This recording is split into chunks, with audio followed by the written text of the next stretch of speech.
Welcome. In front of me is a Sharp Aquos D10, and today I'll show you how to perform a hard reset of the device through settings. So to get started, open up your settings app right here, and then scroll all the way down into other settings, and then back up. You should find here factory data reset, so tap on it.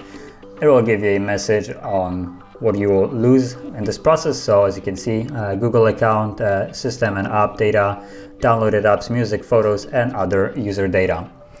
So let's just tap on reset phone and then erase everything, and now the process will begin. Now it might take a couple minutes, so just be patient. Once it's finished, we should be then greeted with the Android setup screen. So I'll be back once that is actually visible.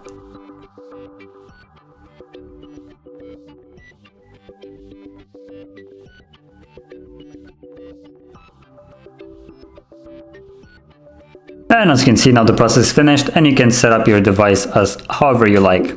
So if you found this video helpful, don't forget to hit like, subscribe, and thanks for watching.